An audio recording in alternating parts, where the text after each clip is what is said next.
Hare Krishna.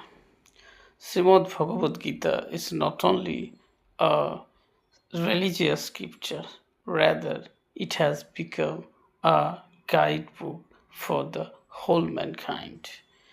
It was given to Arjuna in the battlefield of Kurukshetra, but Arjuna was just a representative figure.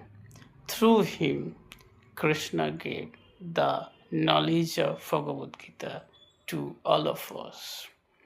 And it is not intended for just a certain class of people. Actually, it was given to the people in general.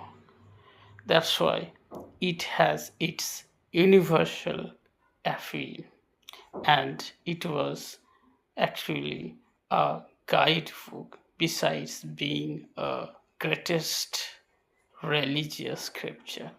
That's why it has its universal value and perspective. Hare Krishna.